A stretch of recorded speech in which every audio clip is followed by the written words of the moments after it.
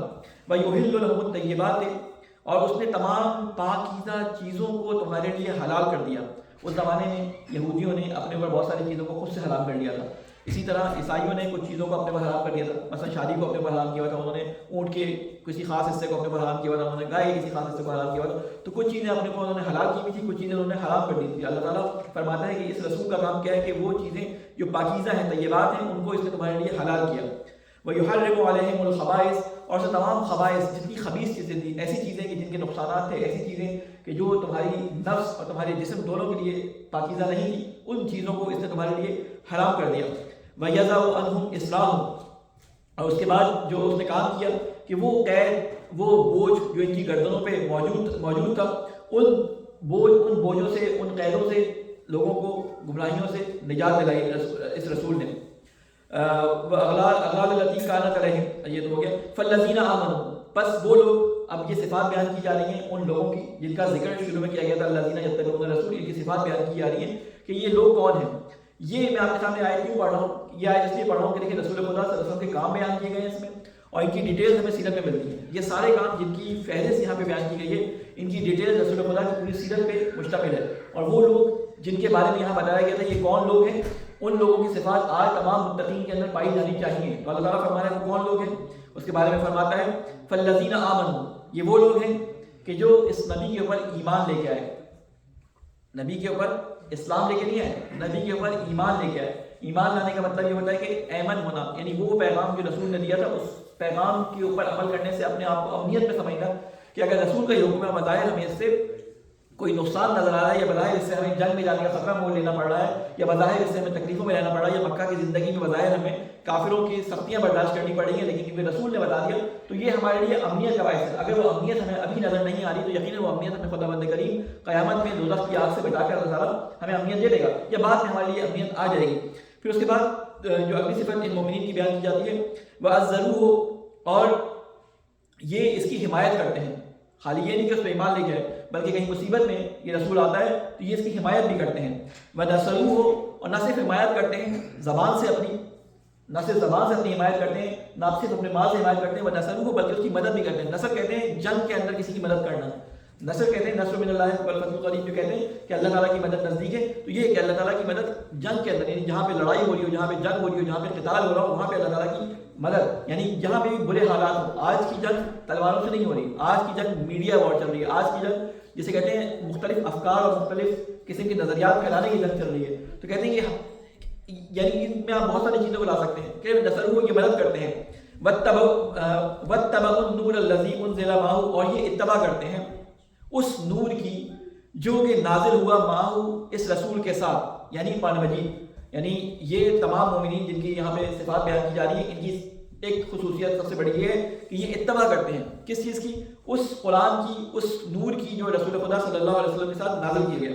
اولئک هم المفلحون، اور پس یہی لوگ ہیں کہ جو فلاح پانے والے ہیں.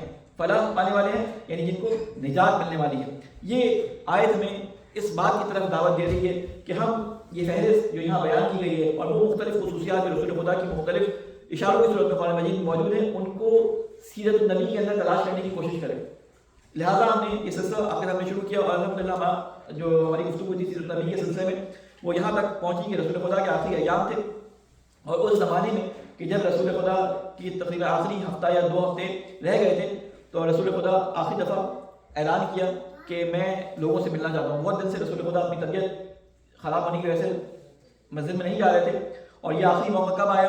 یہ آخری موقع اس وقت آیا کہ رسول خدا ایک دفعہ بقی کی زیارت سے واپس آ رہے تھے، اور زیارت یا نماز جنازہ پڑھا کے وہاں سے واپس آ رہے تھے. اس کے بارے میں اہل سنت کہتے ہیں کہ زیارت سے آ رہے تھے، اہل تشیع میں کہتے ہیں کہ وہاں پہ ایک جنازہ پڑھا کے آ رہے تھے. مثلا اس سے کوئی فرق نہیں پڑتا کہ وہ جنازہ پڑھا کے آ رہے تھے تو وہیں پہ آپ کے سر میں درد شروع ہوا، اور اس درد کے بعد جب آپ گھر پہنچے تو اس دن جس بیوی کی باری تھی اس کے بارے میں کہا جاتا ہے کہ حضرت عائشہ تھی، ان کے گھر میں پہنچے اور وہاں پر انہوں نے کہا کہ میرے سر میں درد ہو رہا ہے. تو انہوں نے آگے سے کہا کہ میرے بھی سر میں درد ہو رہا ہے، میں نے اپنے سر پہ دوپٹہ یا جو بھی چادر ہے وہ باندھی ہوئی ہے.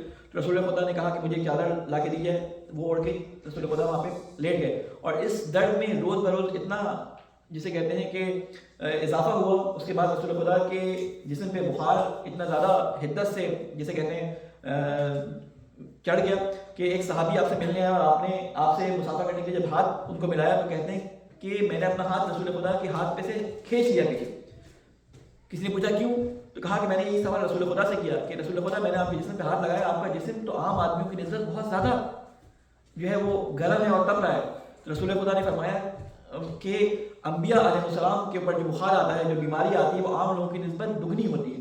یعنی رسول خدا کی بخار کی حدت بھی تھی، سر درد کی حدت بھی تھی، جس کی وجہ سے رسول خدا بار بار غشی کے عالم میں چلے جاتے تھے. مختلف اصحاب آتے تھے آپ سے ملنے کے لیے، اور ایک وقت وہ آ گیا کہ اس کے بعد سے رسول خدا پھر مسجد نماز پڑھانے کے لیے نہیں جا سکے. اس کے بعد رسول خدا ایک دن ذرا سا افاقہ ہوا، رسول خدا نے حکم دیا کہ جاؤ مختلف مشکیزوں میں 7 کنوؤں کا پانی بھر کے لے کے آؤ. ان مشکیزوں میں 7 کنوؤں کا پانی بھر کے لایا گیا. رسول خدا نے کہا کہ مجھے ایک وہ ٹب ٹائپ کی جو ان کے ہوتے تھے پیالے بڑے بڑے جس میں غسل کیا کرتے تھے، تو کہا کہ اس کے اندر یہ 7 مشکیزوں کا پانی میرے اوپر ڈالا جائے اور اعلان کروا دو کہ آج میں مدینے کی مسجد کے اندر لوگوں سے ملنا چاہتا ہوں. کئی دنوں کے بعد رسول خدا کہ جسے کہتے ہیں اتنی زیادہ غیر حاضری کے کئی دنوں کے بعد یہ اعلان ہوا. اصحاب کے جسے کہتے ہیں خوشی کا عالم بڑھ گیا. لوگ جو نہیں بھی آ رہے تھے مسجد میں وہ بھی اس اعلان کو سننے کے بعد مسجد میں جمع ہو گئے. مسجد نبی چھلک رہی تھی. اس وقت رسول اللہ صلی اللہ علیہ وسلم نے جسے کہتے ہیں کچھ بہتری محسوس کی. تو کہا جاتا ہے کہ آپ مسجد کے اندر تشریف لے کے آئے. جب رسول خدا کو لوگوں نے آتے ہوئے دیکھا تو لوگوں کی چیخیں نکل رہی. اور وہ چیخیں کیوں نکلی کہ رسول خدا کی حالت ایسی تھی کہ کمزوری کے وجہ سے رسول خدا سے چلا نہیں جا رہا تھا، اور حضرت علی اور حضرت فضل کے کانوں میں رسول خدا نے ہاتھ رکھے ہوئے تھے اور آپ کے پیر زمین پہ گھسٹتے ہوئے آ رہے تھے، یعنی پیر بھی نہیں زمین پہ رکھے جا رہے تھے. اس طرح رسول خدا کی حالت ہو گئی تھی. اس کے بعد رسول خدا نے کہا کہ مجھے ممبر کی نچلی ہی سیڑھی پہ بٹھا دو. اوپر چڑھنے کی رسول خدا کی ہمت نہیں تھی. نچلی ہی سیڑھی پہ بٹھانے کے بعد رسول خدا نے لوگوں کو نصیحت کی، اپنی طبیعت کے بارے میں بتایا، اور اس کے بعد ایک اعلان کیا کہ میں اس دنیا سے جانے والا ہوں اور میں نہیں چاہتا کہ اس دنیا میں تم میں سے کسی کا کوئی حساب میرے اوپر ہو تو وہ میں اس دنیا میں جا کے نپٹاؤں. اگر کسی کا کوئی پیسہ، کسی کی کوئی حق میری گردن پہ ہے تو اس سے یہیں پہ وصول کر لے. میں اس دنیا میں دینے کا، اس حق کو پلٹانے کی تاب نہیں رکھتا. یعنی رسول جیسی شخصیت حقوق العباد کے بارے میں ہمیں تعلیم دے رہے ہیں کہ اللہ اپنے حقوق معاف کر سکتا ہے، لیکن اللہ حقوق العباد کو معاف نہیں کرتا. اللہ کہتا ہے جس بندے کا تمہاری گردن پہ حق ہے وہ حق تمہیں اس سے خود ہی معاف کروانا پڑتا ہے. اسی چیز کی رسول خدا یہاں پہ تعلیم دے رہا ہے. ان کی زندگی سے ہم نکالنا چاہیں رسول خدا کہ اس اعلان کے بعد ایک شخص ہمت کر کے اٹھا اور اس نے کہا کہ رسول خدا میرے ساتھ ایک واقعہ پیش آیا تھا، یوں کہوں کہ میری طرف آپ کا ایک حق نکلتا ہے. رسول خدا نے کہا کیا؟ کہا کہ ایک دفعہ کہیں پہ آپ گھوڑے پہ سوار جا رہے تھے تو آپ کے ہاتھ میں تازیانہ تھا، آپ کا تازیانہ میری کمر پہ لگ گیا، تو میں چاہتا ہوں کہ وہ بدلہ میں آپ سے لوں. وہ جب کھڑا ہوا تو اصحاب نے اس کو روکنے کی کوشش کی تو رسول خدا نے منع فرمایا. اس نے کہا کہ رسول خدا اگر آپ کہتے ہیں تو میں بدلہ نہیں لیتا، لیکن کیونکہ آپ نے اعلان کیا، بار بار مجھ سے کہا ہے تو میں بدلہ لینے کے لیے آ رہا ہوں. اصحاب کو بٹھا دیا. اب یہ شخص جب رسول خدا کے پاس آنے لگا تو کہا کہ جب میں وہاں پہ موجود تھا تو آپ کا تازیانہ میرے برہنہ جسم پہ لگا تھا، میرے جسم پہ قمیض نہیں تھی، تو آپ کے جسم پہ قمیض ہے. تو رسول خدا نے کہا ٹھیک ہے میں اپنی قمیض اتار دوں گا. کہا کہ آپ کے ہاتھ میں تازیانہ تھا، میں تازیانے کے ساتھ ہی جو ہے وہ بدلہ لینا چاہتا ہوں. تو رسول خدا نے امام حسن اور حسین وہاں موجود تھے، کہا کہ جاؤ وہ تازیانہ جو میرے کپڑے میں کوڑا یا تازیانہ چھوٹا جو اونٹ کو یا گھوڑے کو چلانے کے لیے ہوتا ہے وہ تازیانہ لے کے آؤ. جب رسول خدا کے حکم پہ امام حسن اور حسین گھر گئے اور بیوی فاطمہ کو جب پتہ چلا کہ اس طرح سے بات ہے تو سوچیں بیوی فاطمہ کی کیا حالت ہوگی جب حسین اور حسن یہ تازیانہ لے کے آئے ہوں گے. خیر یہ تازیانہ لے کے امام حسن جو ہے وہ رسول خدا کے پاس آئے، وہ تازیانہ دیا اور پھر امام حسن نے اس شخص سے کہا کہ اے شخص میرے نانا سے تو یہ بدلہ نہ لے، تو یہ بدلہ مجھ سے لے لے. لیکن امام حسن کو رسول خدا نے بٹھا دیا، چھوٹے بچے تھے، اور اس شخص کے ہاتھ میں تازیانہ پکڑا دیا، اپنے کمر سے کپڑا اٹھا دیا. اس کے بعد یہ شخص رسول خدا صلی اللہ علیہ وسلم کے پاس آیا اور تعزیہ لینے کے بعد جب پشت پہ آیا رسول خدا کی تو بجائے اس کے کہ وہ رسول خدا کی تعزیہ نہ مارتا، اس نے پشت پہ رسول خدا کے بوسے دینے شروع کر دی. اس کے بعد رسول خدا سے کہتا ہے کہ رسول خدا میری کیا ضرورت ہو سکتی تھی کہ میں آپ کی تعزیہ نہ مانوں، میں تو چاہتا تھا کہ آخری وقت میں مہر نبوت کی زیارت کروں اور آپ کے جسم کے بوسے لے لوں. اور اس کے بعد وہ شخص چلا گیا. آپ سوچیں کہ جب حسن حسین واپس آئے ہوں تو بی فاطمہ کی کیا حالت ہوگی کہ جنہوں نے یہ واقعہ سنا ہوگا کہ کسی شخص نے اپنا بدلہ لینے کے لیے یہ تعزیہ نہ منگایا ہے. بہرحال یہ واقعہ گزر گیا، رسول خدا اپنے حجرے میں واپس آ گئے اور اس کے بعد رسول خدا کو ہوش نہیں رہا، مسلسل بے ہوش رہتے تھے. کچھ دنوں کے بعد یا کچھ وقت کے بعد ہوش آتا تو پوچھتے کہ کیا وقت ہے، میرا کوئی مال ایسا تو نہیں کہ جس کو تم نے رکھا ہوا ہو. تو اس طرح مختلف اوقات میں یعنی یہ حالت ہونے کے باوجود رسول خدا پوچھتے رہتے تھے کہ آج کس بیوی کی، آج کس میری زوجہ کی باری ہے. یعنی اس حالت میں بھی رسول خدا کو اس بات کا خیال تھا کہ ازواج کے جو حقوق ہوتے ہیں ان حقوق کو ادا کیا جائے. لہٰذا رسول خدا کو منتقل کیا جاتا تھا ایک گھر سے دوسرے گھر اور بار بار پوچھتے تھے کہ آج کس کی باری ہے، آج کس کی باری ہے. لہٰذا رسول خدا کو تمام ازواج نے مل کر یہ کہا کہ ہم چاہتے ہیں کہ آپ جو ہے اپنی مرضی سے جس جگہ رہنا چاہتے ہیں وہاں جائیں، ہم اپنے حقوق کو معاف کرتے ہیں. اور اس کے بعد رسول خدا نے اپنی ایک زوجہ کا نام لیا. ہمارے یہاں اس کا نام لکھا نہیں آتا لیکن اہل سنت کی روایات میں وہ کہتے ہیں کہ حضرت عائشہ کے گھر میں رسول خدا صلی اللہ علیہ وسلم کو لا کر جو ہے وہ لٹا دیا گیا. بہرحال یہ رسول خدا کی حالات. اب ٹائم یہ نہیں ہے کہ میں اس کو باقی کو بیان کروں. انشاءاللہ جو آخری وقت اور آخری ایام کی جو ملاقاتیں ہیں اور جو واقعات ہیں ان کو آپ کے سامنے انشاءاللہ آئندہ بیان کروں گا. اللہ تعالیٰ سے یہ دعا ہے کہ وہ نبی کہ جس نے اپنی گردن پہ کسی حقوق کو باقی نہ رکھنے کے لیے تعزیہ کھانا منظور کر دیا، وہ نبی کہ جس نے ان تمام لوگوں کو گمراہیوں کی غلامی سے نجات دلا کر آزادی میں داخل کیا، وہ تمام لوگ جو گندہ پانی پیا کرتے تھے ان کو تمیز سکھائی، وہ تمام بدو جن کے پاس اس بات کی تمیز نہیں تھی کہ بیٹی کو قتل کرنے سے انسان کی نفسیات، انسان کی روح مر جاتی ہے، ان لوگوں کو عورت کا احترام سکھایا. وہ غلام جن کی کوئی عزت نہیں تھی ان کو عزت دلائی. اس رسول کا تجھے واسطہ ہے اے اللہ ہمیں سیرت النبی کو سمجھنے اور عمل کرنے کی توفیق عطا فرما. اے اللہ تجھے واسطہ ہے محمد والے محمد کا ہمارے نفسوں میں قرآن، ہمارے دماغوں میں اور ذہنوں میں قرآن کی روشنی اور نورانیت کو منور فرما. اے اللہ تجھے واسطہ ہے محمد والے محمد کا کہ جو مظلومین ہمارے دنیا سے جا چکے ہیں ان پہ اپنی رحمت نازل فرما. اے اللہ جو مظلوم دنیا کے اندر ظلم کا شکار ہیں اے اللہ ان کو ظلم سے نجات عطا فرما. اے اللہ ہماری روح، ہمارے دماغ، ہمارے ذہنوں میں ان مظلومین کی حمایت کے لیے جوش و جذبہ پیدا فرما. اے اللہ تجھے واسطہ ہے محمد والے محمد کا ہمارے گناہ صغیرہ و کبیرہ کو معاف فرما. اے اللہ تجھے واسطہ ہے محمد والے محمد کا ہمارے علماء کرام کا سایہ ہمارے سروں پہ قائم فرما. ہمارے امام کی حفاظت فرما اور ہمیں ان کے ناصر اعوان میں شامل فرما. ربنا تقبل منا انک انت السمیع العلیم برحمتک یا ارحم الراحمین. بسم اللہ الرحمن الرحیم. إنا أعطيناك الكوثر فصل لربك وانحر إن شانئك هو الأبتر. اللهم صل على محمد وعلى محمد. اللهم صل على محمد وعلى محمد. اللهم صل على محمد وعلى محمد. اللهم صل على محمد وعلى محمد. الحمد لله رب العالمين الصلاة والسلام على أشرف الأنبياء والمرسلين بالقاسم محمد وعلى علي بن أبي طالب وعلى فاطمة الزهراء سيدة النساء العالمين وعلى الحسن والحسين سيدي شباب أهل الجنة وعلى علي بن الحسين ومحمد بن علي وجعفر بن محمد وموسى بن جعفر وعلي بن موسى ومحمد بن علي وعلي بن محمد والحسن بن علي والحجة بن الحسن رضي الله تعالى فرجه الشريف. اللهم اغفر للمؤمنين والمؤمنات والمسلمين والمسلمات الأحياء منهم والأموات تاب بيننا وبينهم بالخيرات إنك مجيب الدعوات إنك على كل شيء قدير. اللهم صل على محمد وعلى محمد. سب سے پہلے میں اپنے آپ کو اور تمام مومنین مومنات کو تقوی الہی کی نصیحت اور تقوی الہی کی وصیت کرتا ہوں اور اللہ تعالیٰ سے دعا کرتا ہوں کہ تمام محافل، یہ تمام اجتماعات، یہ تمام جو محفلیں اسلام کے نام پر، دین کے نام پر، رسول کی محبت کے نام پر، نماز اور مجالس کے نام پر برپا کی جاتی ہیں، اے اللہ ان تمام مجالس اور محافل کی نورانیت سے ہمارے ذہنوں کو منور فرما. ہم سب کے دلوں میں اور ہم سب کے جسے کہتے ہیں کہ افکار کے اندر تقوی الہی کے حصول کی جدت و شدت عطا فرما.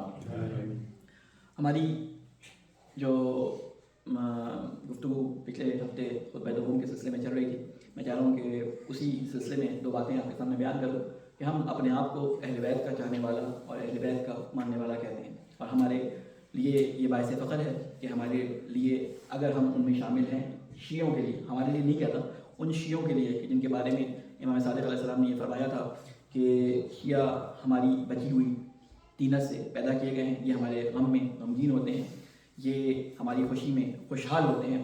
میں چاہتا ہوں کہ ان شیعوں میں شامل ہونے کے لیے جو صفات درکار ہیں، ان شیعوں کو جو درس اپنے ائمہ علیہ السلام کی زندگی سے ملا تھا، اس درس کے کچھ نکات، اس درس کی کچھ جسے کہتے ہیں جھلکیاں یا کچھ رمق جو ہمارے اندر باقی ہے، اس کو دوبارہ سے زندہ کرنے کے لیے کچھ چیزیں آپ کے سامنے بیان کروں کہ ہم جو اپنے آپ کو شیعہ حیدر کرار کہتے ہیں، ہم جو اپنے آپ کو امام حسین علیہ السلام کا ماننے والا کہتے ہیں، ہم جو کربلا کے بارے میں یہ کہتے ہیں کہ ہم اگر کربلا میں ہوتے تو ہم امام حسین علیہ السلام کے اوپر اپنی جانیں قربان کر دیتے۔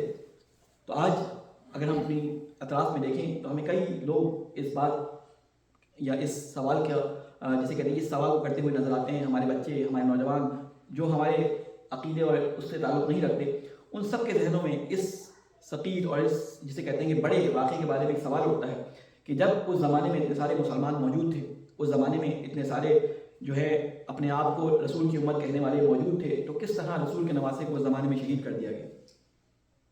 ہم کربلا سے سبق لیتے ہوئے کچھ چیزیں دیکھنا چاہتے ہیں کہ کربلا میں کیا ہوا تھا، کربلا میں امام حسین علیہ السلام نے کیا ہوا تھا، کیا کیا تھا۔ جب امام حسین علیہ السلام مکہ سے نکل رہے تھے، مدینہ سے نکل رہے تھے، اور مکہ میں جب جا رہے تھے تو مکہ سے نکلتے وقت حج کے ایام تھے، لوگ حج کے لیے آ رہے تھے، تو مکہ سے نکلتے وقت امام حسین علیہ السلام نے لوگوں کو دعوت دی تھی کہ آؤ اور میرے ساتھ میرے کاز میں، میرے مقصد میں شامل ہو جاؤ، میرے ساتھ اگر تم شامل ہوتے ہو تو اس کا مطلب ہے کہ تم اس ظالم نظام کے خلاف اپنی آواز بلند کر رہے ہو، اس ظالم کے سامنے اپنی آواز بلند کر رہے ہو کہ جس نے اسلام کو تباہ کرنے کا جسے کہتے ہیں کہ تہیہ کر لیا ہے۔ اور اس کے بعد ایک جملہ امام حسین علیہ السلام نے کہا کہ اگر تم میرا ساتھ نہیں دیتے تو میں تمہیں اس واقعے کی یاد دلاتا ہوں جو حلف الفصول کا واقعہ تھا۔ حلف الفصول کا واقعہ تھا، حلف الفصول کے واقعے کے بارے میں نے آپ کو بتایا تھا، وہ کیا واقعہ تھا کہ اس واقعے کے اندر یہ ہوا تھا کہ ایک شخص حج کے دنوں میں مکے کے اندر آیا، اس نے اپنا کچھ سامان لوگوں کو بیچا، اور جس عرب شخص نے، جو مکہ کے رہنے والے نے وہ سامان خریدا، اس شخص کو جو باہر سے آیا تھا پیسے دینے سے انکار کر دیا، اس کا سارا مال بھی لے لیا، اور یہ یہاں پر بغیر پیسے کے ہو گیا۔ اور اس وقت اس نے مکہ کے اندر ایک پہاڑی کے اوپر کھڑے ہو کے لوگوں میں اعلان کیا کہ اے لوگوں، میں دہائی دیتا ہوں، میں فریاد کرتا ہوں، کس بات کی فریاد کرتا ہوں کہ مجھ مظلوم کا ساتھ دیا جائے، یعنی یہ حلف الفضول کا واقعہ تھا۔ اور پھر ایک کمیٹی بنی، اور پھر جو ہے اس کمیٹی کے بننے کے بعد تمام قریش کے لوگوں نے مل کر اس شخص سے اس کے پیسے دلوائے، یعنی کیا کہ کسی کے حق کو دلوانے کے لیے بہت سارے لوگوں کا ایک جگہ مل جانا کسی اخلاقی بنیاد پر۔ امام حسین نے اس واقعے کا جو ہے وہاں پہ ذکر کر کے کہا کہ میں تمہیں حلف الفضول کی یاد دلاتا ہوں کہ اگر تم میرے عقیدے کے حامل نہیں ہو، اگر تم جو ہے وہ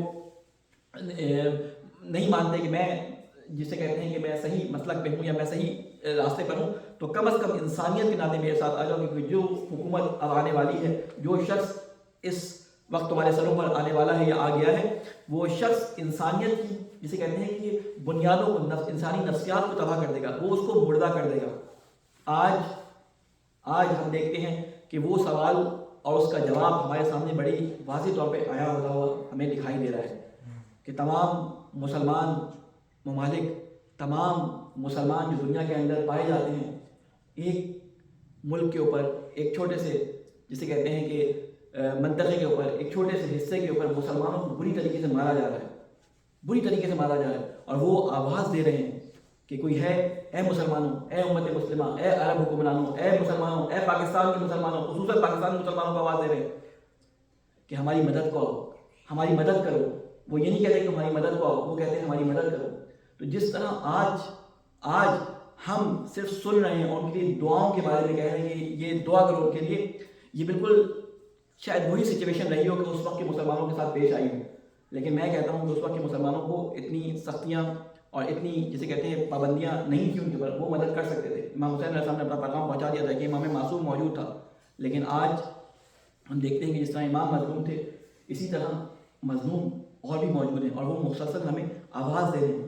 آپ کے لیے میں کچھ روایات جمع کر کے لے کے آیا تھا کہ ان روایات کو صرف آپ کے سامنے امام کی باتوں کو کچھ بیان کروں تاکہ اس سے شاید ہمارے دلوں میں کوئی بات تازہ ہو جائے جو اللہ تعالیٰ نے ہماری فطرت میں رکھی تھی، اور حالات اور ڈر اور خوف نے ان باتوں کو ہمارے اندر دبا دیا. صلوات علی محمد والے محمد پہ.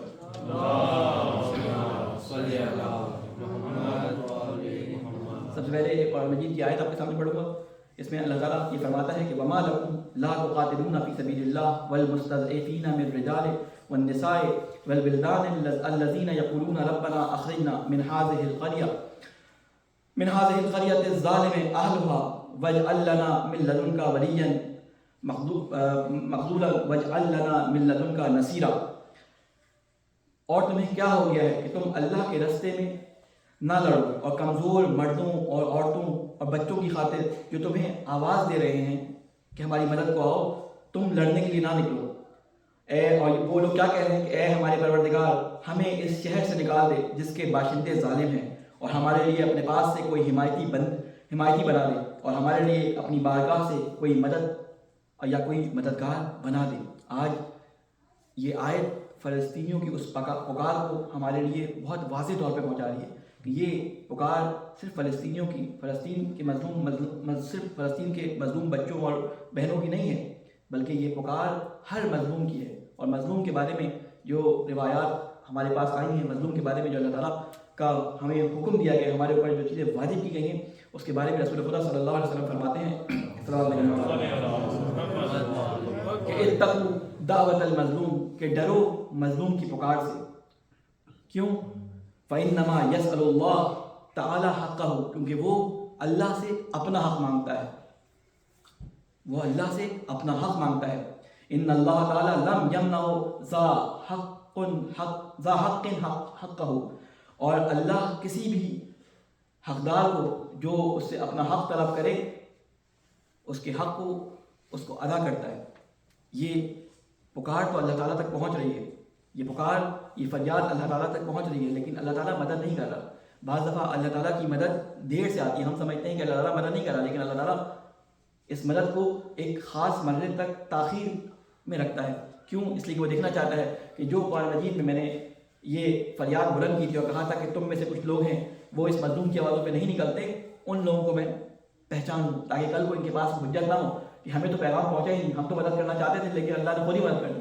اللہ تعالیٰ کے لیے زمان بہت طولانی ہے، اللہ تعالیٰ کے لیے یہ زمان ہماری طرح مختصر نہیں ہے. اللہ تعالیٰ امتحان میں ہمیں ڈالتا ہے، اللہ تعالیٰ ہم سب کو امتحان میں ڈالتا ہے. فلسطین کے اندر آج بچے قتل نہیں ہو رہے، فلسطین میں آج عورتوں کی بے حرمتی نہیں ہو رہی، فلسطین میں آج بوڑھے عورتوں اور بوڑھے مردوں کو نہیں مارا جا رہا، بلکہ پوری دنیا کے اندر انسانیت کے بوڑھے اور مرد مر رہے ہیں. وہ تو شہید ہو کے زندہ ہو رہے ہیں، لیکن ان کی آواز پہ جو اپنے کان پہ یوں نینگتی ہوئی محسوس نہیں کر رہا، ان کی آواز پہ جو کچھ کرنے کو تیار نہیں ہے، ان کی آواز پہ جو ان کی حمایت کرنے کو تیار نہیں ہے، اصل میں وہ لوگ بڑھ رہے ہیں. اللہ تعالیٰ کہتے ہیں یہ لوگ جو آواز سنتے ہیں مظلوم کی، ان کی حمایت نہیں کرتے، وہ اصل میں جو ہیں وہ وکٹم ہیں، وہ جو ہیں اصل میں ظالم ہیں. اس کے بعد امیر المومنین علیہ السلام سے ایک روایت ہے کہ مظلوم کی پکار سے ڈرو، کیونکہ جب وہ اللہ کو پکارتا ہے تو وہ اللہ سے اپنا حق مانگ رہا ہوتا ہے، اور اللہ پاک بڑھتا ہے اس سے کہ حقدار کی آواز سنیں اور اس کو جواب نہ دے. اور پھر رسول خدا کی اسی روایت کو آگے بڑھاتے ہوئے کہتے ہیں کہ مظلوم کی پکار بادلوں سے اوپر جاتی ہے اور اللہ جواب میں فرماتا ہے مجھے میرے عزت اور جلال کی قسم کہ میں تیری مدد کروں گا. بعد حین لفظ آیا روایت میں بعد حین، لیکن کچھ مدت کے بعد، تاکہ لوگوں کے اوپر حجت واضح ہو جائے. ہم ان لوگوں میں چاہتے ہیں کہ اپنا شمار کروائیں کہ جو ہر لمحے اپنے دل میں یہ خیال رکھتے ہیں کہ ہمیں کسی نہ کسی طریقے سے، جس طریقے سے ممکن ہو، چاہے وہ آواز اٹھانے کے ذریعے ہو، چاہے وہ سوشل میڈیا پہ اپنی آواز ظالم حکمرانوں تک پہنچانے کی صورت میں ہو، چاہے وہ اپنے بھائیوں اور بہنوں کو صحیح حالات سے آگاہ کرنے کی صورت میں ہو، کم از کم اپنا کوئی اسٹیپ ضرور اٹھائیں. ہم صرف یہ سوچ کے نہ بیٹھیں کہ علماء، یہ سوچ کے نہ بیٹھیں کہ وہ جو پروٹیسٹ کرنے والے ہیں، ہم یہ سوچ کے نہ بیٹھیں کہ فلاں شخص جو کسی رتبے پہ ہے وہ یہ کام کرے، بلکہ ہر شخص پہ یہ ضروری ہے کہ وہ کسی نہ کسی طریقے سے اپنے طرف سے کوئی نہ کوئی آگے قدم بڑھائے. بہرحال آخر میں اس دعا سے اپنے اس خطبے کو ختم کرتا ہوں، وقت بہت کم رہ گیا ہے، کہ جو امام سجاد علیہ السلام نے فرمائی ہے